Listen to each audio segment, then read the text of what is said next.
Now you know the rules. The robots do the painting, you do the guessing, I drop the clues. So let's play. Now this first one's going to be the top 20 musical acts of the 1930s and 40s. So we're going back in time quite a bit. Here we go. Number 20. This trio of sisters became an emblem of wartime morale with their upbeat harmonies. Okay. They performed for troops during World War II, often accompanying the USO. Their vocal style combined swing, boogie-woogie, and pop. One of their most famous songs features a brass-playing military man. Anybody remember who this is? When I give you the song, you may know it. You may know it. Now, I might be just too old, but I knew who this was. Their most iconic hit tells the tale of a boogie-woogie bugle boy. Yeah, you know the song, but we're looking for the act. What's the name of the group or the act or the person? Anybody know? You've got the song. Boogie Woogie Bugle Boy of Company B. You know who it is? It is the Andrews Sisters. The Andrews Sisters. 1937 is when they started. Yeah. Okay. Well, some of these are tough, so good luck. Now, I've heard of all of them. So, there's that. Number 19. Now, this musician was one of the best clarinetists of the swing era. He briefly married Hollywood star Lana Turner. So he had that going for him. He's known for his perfectionism. He disbanded his orchestra several times. He was so pissed off. His most famous recording was originally a Cole Porter song.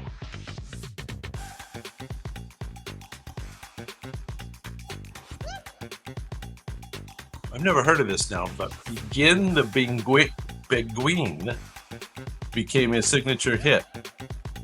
Begin the Beguine. I don't know what that is, but that became a signature hit. Oh, good guess. Hang on to that.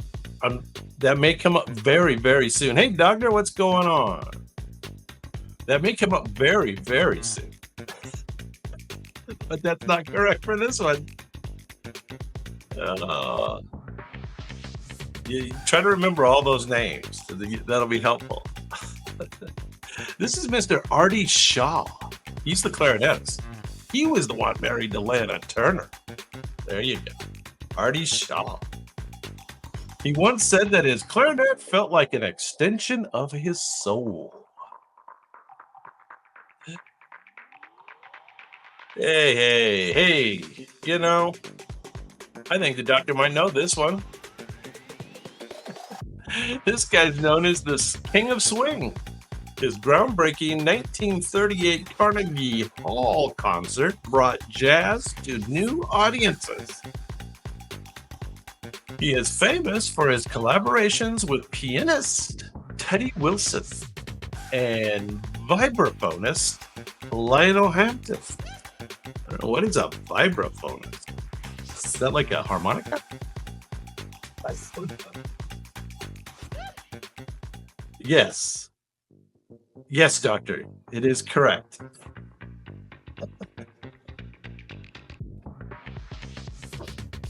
Benny Goodman was born in 1909 and passed in 1986. The iconic tune Sing, Sing, Sing made him a legend. I think most of these are instrumentals, so you're not gonna have to worry about me singing tonight. Goodman helped break racial barriers in music by hiring black musicians in his bands. There you go. Benny Goodman. Certainly a famous name from the past, right? We've all heard of Benny Goodman. And there he is. Number 18 on our list. All right, another guy we've heard of. Coming up at number 17. I'm going to tell you when he was born, 1904. And he did pass fairly early, 1957. This was a swing era band leader known for his smooth saxophone and clarinet skills. He often performed alongside his equally famous brother. Excuse me. He led one of the most versatile big bands of the 30s and 40s. He is known for blending jazz with Latin influences in hits like Amapola and Tangerine. Those sound familiar. I don't know. His orchestra scored multiple chart-topping hits, making him a household name. Yeah, it's not Benny Goodman again.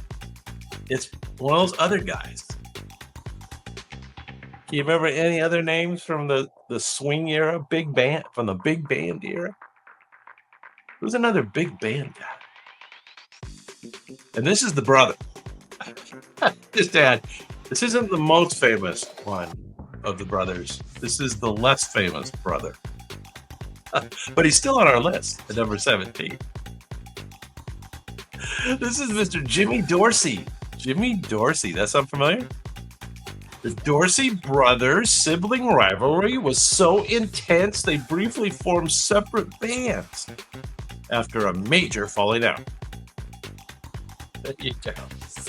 All right, number 16. Now, I might get a little harder here for a minute. This gentleman was a master of scat singing and flamboyant stage presence. Now, he often performed in a zoot suit. You know what a zoot suit is? Cool. And led the house band at the Cotton Club. This is where he's most famous. Zoot suit guy, Cotton Club, known for his animated delivery and wild dance moves. You just imagine him in a zoot suit doing some wild dance moves. His signature song featured Heidi Ho. Heidi Ho. That almost sounds familiar. Heidi Ho call and response. He would call and ask for the audience to respond. Minnie the Moocher became his most iconic performance. There you go, Doctor. There you go. Yeah, Rhombus. You guys know who it is. Well, very good. You guys both got that. Excellent. Cab Calloway. Cab Calloway. His energetic style later influenced rock and roll frontman. So he was the model. All makes sense now, doesn't it? It all makes sense. All right, number 15. You'll know this lady's name. She's a legend. A jazz and blues vocalist whose voice conveyed deep emotion. She did struggle with addiction throughout her career. So she was the role model for that. Yes, if we find humor in it. Known for singing about the pain and hardship of life. One song in particular became a haunting anthem against racism. You know who this is? Fairly well known. well-known jazz singer, Lady Day. I don't know. You know, that is her nickname. That is her nickname, I think. Lady Day. Yeah, she was nicknamed Lady Day by saxophonist Lester Young. Correct. Oh, so you knew who it was. You were just throwing out the nickname. I like that. Strange Fruit is one of the most powerful songs ever recorded. Maybe you can hum a few bars for me. I'm not sure I know Strange Fruit.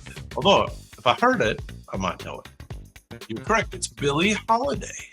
Lady Day. There she is. She checked in at number 15 on our list of top acts from the 30s and the 40s. Here's number 14. I think you've heard of this guy. A pianist and bandleader whose style defined swing jazz. That's cool.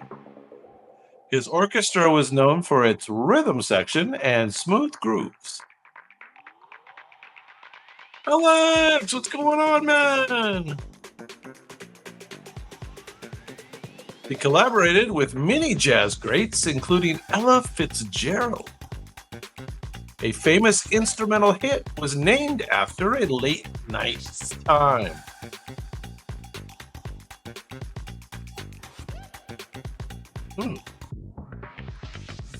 "1 O'Clock Jump" became his signature tune. 1 O'Clock Jump. Anybody know? Any guesses? Any guesses? Duke Ellington's a great guess. Incorrect. Great guess. But hang on to that, Doctor. As usual, you are clairvoyant. This is Mr. Count Basie. Count Basie. He famously said, you play a tune and if a person don't tap their feet, don't play that tune. Makes sense. If they're not tapping to it, it's no good. All right, Doctor. Who's this?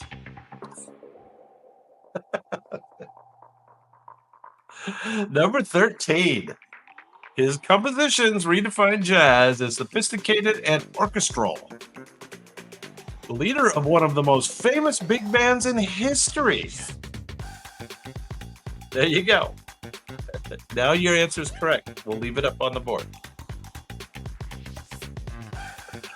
One famous song insists that it doesn't mean a thing if it lacks something. Oh, yeah. It don't mean a thing if it ain't got that swing. I remember that. It don't mean a thing if it ain't got that swing is his signature hit. There he is. Looking very dapper there. Mr. Duke Ellington. You are correct. Ellington preferred to be called Edward Kennedy Ellington, not Duke, to emphasize his refined image. Okay. Well, the Duke had that going for him.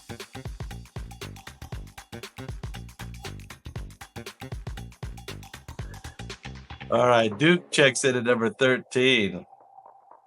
I know, it is. It's twice he predicted the future. We're going to have to watch for that. I guess I could not give it away, too. I could make it. Then he'd have a harder time. All right, number 12. I think you know this lady. She's known as the First Lady of Song. Sounds important. Her vocal range and clarity made her a favorite of both jazz and pop fans.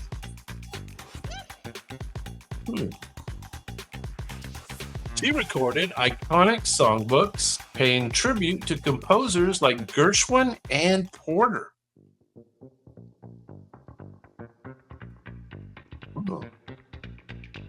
Yeah, correct you are. You even got it on the right one. Her signature technique involves singing instrumental solos with her voice. A playful, you'll remember this one, a tisket, a tasket became her breakout hit.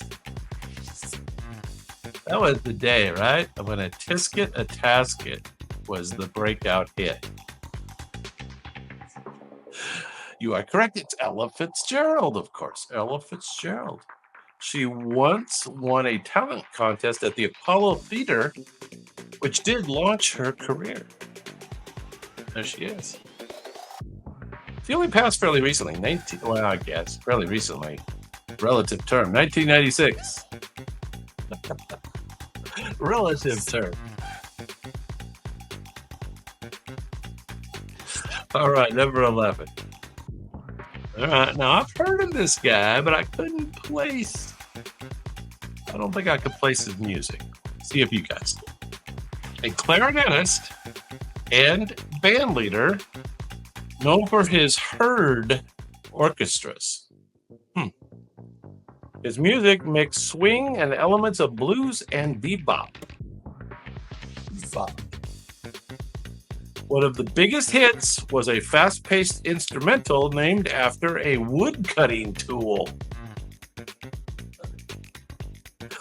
This is the guy who did the wood-cutting song. How's that for a clue? He was known for keeping his bands evolving and modern. All right, so Woodchopper's Ball is the name of the hit song. Woodchopper's Ball remains his most famous tune. Woodchopper. Heard orchestras. The Herds. You know why they were called the Herds? Because they had such a powerful driving sound. They were like a herd of animals. This is Mr. Woody Herman. Woody Herman. Anybody heard of that? No. I've heard of him, but couldn't place it, that's for sure. All right, well, we've done 20 through 11. That means we are down to the top 10 acts, musical acts of the 30s and the 40s. And this is certainly a big name everyone's heard of. A jazz pioneer whose gravelly voice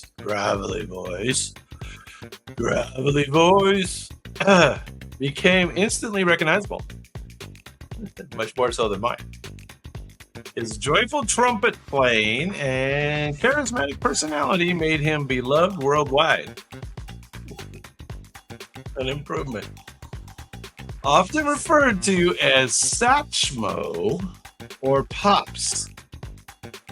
Satchmo. I think I got that one. Correct. You guys know it. I think it was my superior gravelly voice that helps. He popularized the song about seeing trees of green and skies of trees of green, skies of blue. I don't have the tune going on. What a wonderful world. What a wonderful world. Louis Armstrong is correct. Armstrong famously said, "If you have to ask what jazz is, you will never know." Okay. What a wonderful world. All right. Louis checks in at number 10. That's the most fun we're going to have, I think. Number 9. It's always good to do number 9. Known as the Sentimental Gentleman,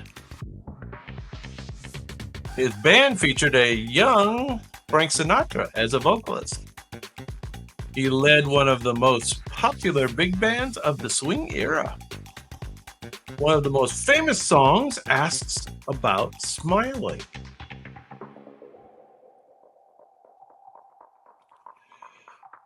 No, but hang on to that, Doc. Hang on to that one. But that's incorrect. It's not Glenn Miller. I'll Never Smile Again became a massive hit. His band featured a young Frank Sinatra. And he had a brother that we saw earlier. How's that for a clue? His brother, we saw his brother already.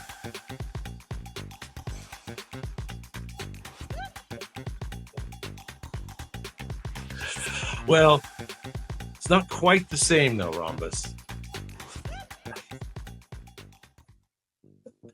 That's too much of a clue though. This is Mr. Tommy Dorsey. Tommy Dorsey. We saw Jimmy Dorsey earlier, right? This is Tommy Dorsey.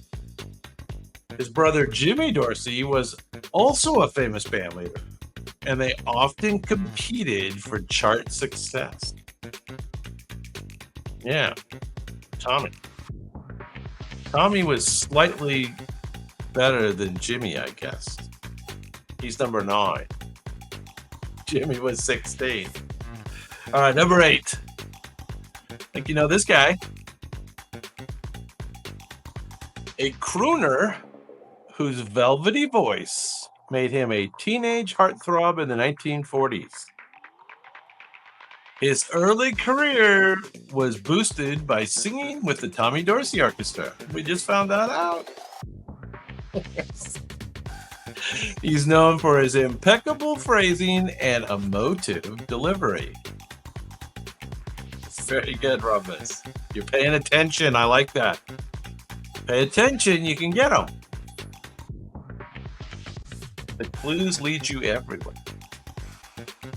One song title suggests he won't ever show happiness again. I'll Never Smile Again became a signature song. Sinatra's fans were known as Bobby Soxers for their enthusiasm and fashion sense. Frank Sinatra, there he is. No, he was called Old Blue Eyes, wasn't he? Old Blue Eyes. Frank Sinatra. He was born in 1915 and passed in 1998. Artie's in the house. What's going on, Artie? Good to see you, man. Old Blue Eyes. Fly me to the moon. Right? That's a good one. All right. Another crooner is next. Number 7. Actually rated above Frank Sinatra for the 30s and 40s. Now, Frank went on into the 50s and 60s, right? But this guy was bigger in the 30s and 40s. His warm baritone voice made him one of the most popular recording artists ever. Famous for both his solo work and film collaborations with Mr. Bob Hope. That's right, they did some like Christmas movies. The road movies. Associated with one of the best-selling singles of all time. Known for crooning about a festive snowy season. It's not Bobby something. It's not Danny Thomas. Doctor had it earlier. Good job, Doctor. Danny Thomas? Maybe. Could have been. And it's not Bobby. White Christmas. You ever hear of that? Crosby's casual singing style set the template for modern pop vocalists. Mr. Bing Crosby. Not Cosby, not Bill Cosby, but Bing Crosby. There it is. Pipe, signature pipe. White Christmas moon. I don't know the rest of the words. Does he sing a song with David Bowie? Oh, okay. That sounds cool. I think it sounds familiar. Don't know. I think you know this guy too. I might be able to sing a bit of a tune. A smooth vocalist whose jazz piano playing was equally renowned. His trio's unique sound was groundbreaking for its time. Known for blending jazz, pop, and blues with effortless charm.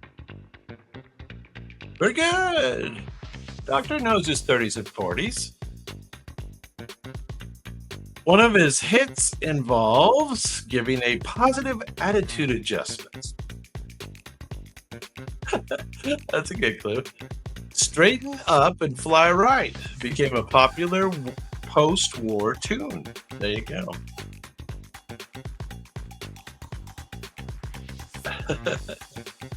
Yeah, Nat King Cole is correct. I think he had a daughter that could sing too, right? Cole was one of the first black artists to host a nationally televised variety show. Yeah, he had a kind of a gravelly voice too, didn't he? Oh, maybe not. I got that. I think I'm just confusing him with Louis Armstrong. Nat King Cole. Checking in at number 6 on our list of top musical acts from the 30s and 40s. All right, now, I didn't really know this next guy, number 5, but apparently he was huge. Huge. A virtuoso guitarist who overcame severe hand injuries to develop his unique style. His fusion of jazz with Romani music became known as gypsy jazz. This is the gypsy jazz guy. Not that I know what that is. Often performed with violinist Stephanie Grappelli in Quintet du Hot Club de France. I like Marty McFly. I think that's a doctor. Doctor knows. Just ask the doctor. Just ask the doctor. Minor swing became a defining piece of jazz guitar. There you go. Kind of an interesting name, right? Django Reinhardt. Reinhardt's use of just 2 fingers on his left hand made his playing style extraordinary. There he is. Django Reinhardt was born in 1910 and passed in 1953, and he's number 5 on our list of top musical artists from the 1930s and the 1940s. There you go. Very good. Yeah, Doctor is smashing it. Smashing it. All right, let's see. Get the next one. We got a couple groups here that might confuse him. Number 4. Known for pioneering the smooth, harmonious pop vocal style. Their songs often featured a deep-voiced spoken interlude. That sounds interesting.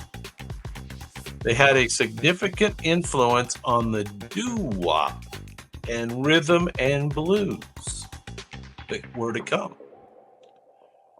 A famous hit wonders about someone's level of concern. I love these clues. What is that? If I Didn't Care became their signature ballad. If I Didn't Care.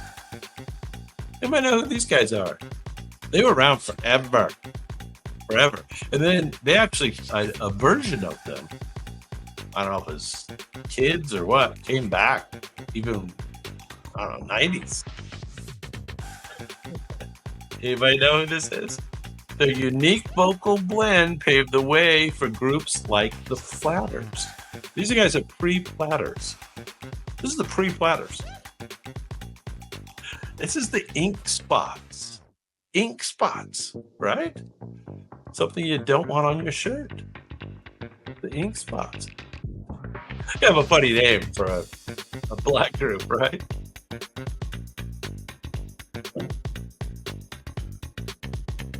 Excuse me there. All right, we're down to the top 3. Top 3. At number 3 is deep baritone voice was both powerful and smooth. The Belmonts. I don't even know who the Belmonts are, but I'm gonna look that up. This guy broke barriers by leading one of the first major integrated big bands. He was a leader. Known for his romantic ballads and sophisticated stage presence. One of his hits contemplates the fate of love-struck captive. A love-struck captive. Oh, so the song's name was Prisoner of Love. Prisoner of Love was one of the most memorable songs from Mr.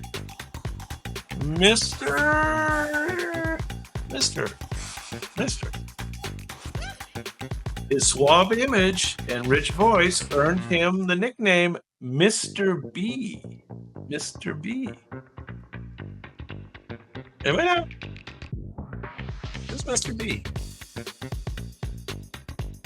Fairly famous name. Billy Eckstine. Billy Eckstine. That sound familiar to anybody? Billy Eckstine's suave image and rich voice earned him the nickname Mr. B. There you go. That puts us down to the top two musical artists of the 30s and 40s. Mr. T. This is Mr. B. Didn't look much like Mr. T. Really didn't. I have to say it didn't. All right, this is a group. Here's your first clue. Masters of vocal harmony, they could imitate musical instruments with their voices. Their smooth style crossed over from jazz to pop seamlessly. Their most iconic song features a lightweight material. Oh, yes, it does. I love these clips. One hit features a character who's described as flat and decorative. The funniest post. So, the song's name was Paper Doll. Paper Doll was a massive hit that cemented their legacy. These guys were big. Very big. You might know who those guys are? They're number 2 on the robots list.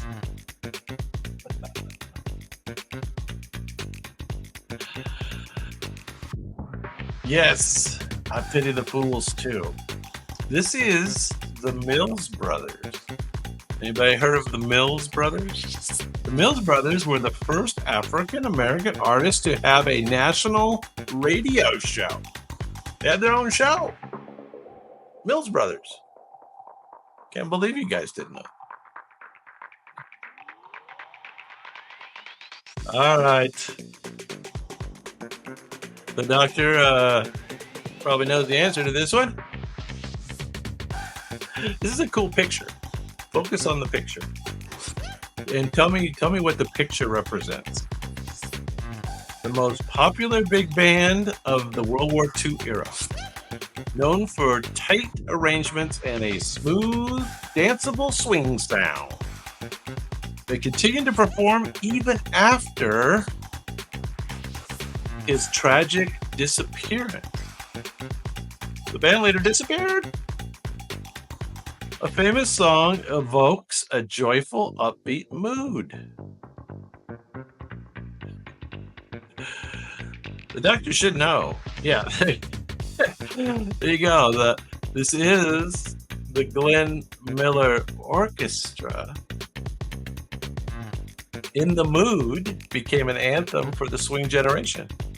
The Glenn Miller Orchestra continued to tour and record long after Glenn Miller's death, keeping his music alive. Now, what's this a picture of? Anybody know what this is a picture of? It's pretty cool. I guess it is a robot painting, so it's a little hard to tell.